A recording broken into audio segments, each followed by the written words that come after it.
morning. My name is Sanaa Speech, and I will be talking about the right to choose why abortion should be allowed. Imagine your right to choose what happens to your own body is taken away, not by one person, but by an entire legal system. And that says your decision could land you in jail, like you can get jail time for deciding what to do with your own body. Imagine you're being told that your personal health, your future, your anatomy no longer belongs to you. This isn't a hypothetical. This is the reality for millions of women and people who have become pregnant in places where abortion access has been stripped away from them. My purpose today is to persuade y'all about why abortion must remain legal and accessible. This is not just a political or religious issue. It's about basic human rights, healthcare, and equality. When we talk about abortion, we're talking about people's lives, their futures, their rights to make decisions over their health and their own bodies. Abortion is not a side issue. This is at the very center of the reproduction health care. According to doctors Without Borders, abortion is an initial medical care. Denying it can lead to unsafe procedures, long-term trauma, and even death.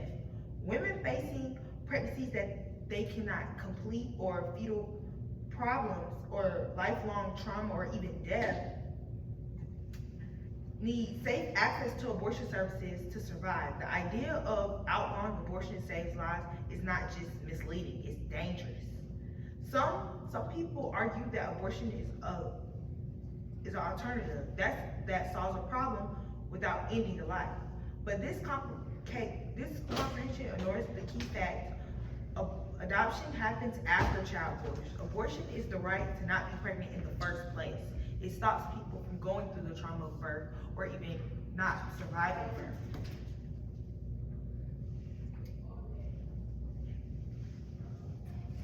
It's about bodily anatomy and something every one of us values and expects.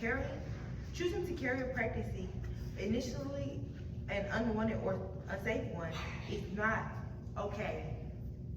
It has emotional, physical, and financial consequences. So let's not pretend that adoption erases the need for safe and legal abortions.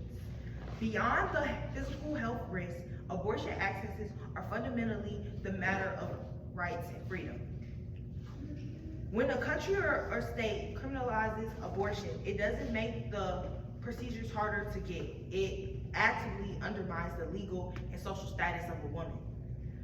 And this research shows that the criminalization strips pregnant people from their legal protection. In effect, they become second-class citizens with fewer rights simply because they are pregnant. Opponents often argue that fetuses deserve the right to life, sometimes suggesting that this right overrides all others. But let's be honest, we can't grant more legal rights to a fetus than the person carrying it. Doing so creates a dangerous perception where women are no longer fully in control of their own bodies. It's not just unethical, it's unjust. Abortion is not about devaluing life. It's about recognizing that you cannot protect life by taking away freedom. And when that freedom is restricted, it is not applied equally. Some groups suffer more than others. Let's be clear, abortion restrictions does not impact everyone the same way. Wealthy individuals can often travel, take time off, pay for private care, but low-income individuals, people of color, or those in rural areas often don't have these options at all. CNN has reported that abortion bans are already costing lives, particularly among less than communities. These people who can't afford to travel to other states or countries, who can't take time off of their jobs, or are already struggling to live, some people argue that abortion should only be allowed in extreme situations like rape or medical emergencies. But logically, assuming everyone has equal access to the legal system, medical records, or support networks, in reality, these expectations leave out the people who need them the most. Legal loopholes are restrictions often make abortion practically impossible for those without resources to actually be able to have them. This is completely unjust and cruel. Here's a video of Kamala Harris talking about abortion rights. One does not have to abandon their faith, right? Their faith or their deeply held beliefs to agree the government should not be telling that woman what to do with her body. This evokes, in my mind, very fundamental rights, including the right to freedom for each individual to make a decision about what is in their best interest, the best interest of their family. And if they choose, make that decision with their priest or their pastor or their rabbi. But the government should not be making this decision.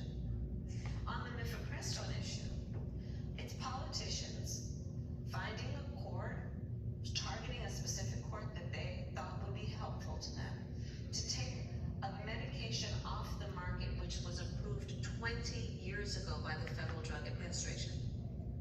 Think about that. I'd ask anybody to look in their medicine cabinet and any drug that you have prescribed by a doctor to alleviate your... In this video, she basically just talks about how it's not right for other people to decide what women should do with their own bodies. So, first, without having to put lives at risk, we should allow abortions, because not allowing them could cause terrible inconveniences to civilians. Second, criminalizing abortion has violated the personal freedom and anatomy, and it reduces women's legal status and agency. Thirdly, harming this only harms low income and rural communities that don't have the resources for abortions. The right to choose is not just about abortion. It's freedom to live, to decide, to protect your own body, and to plan your future. If we let this right slip away, we are saying that some lives matter less than others. We are saying that control over women's bodies belongs to the system, not individuals. This is not the future that we should accept.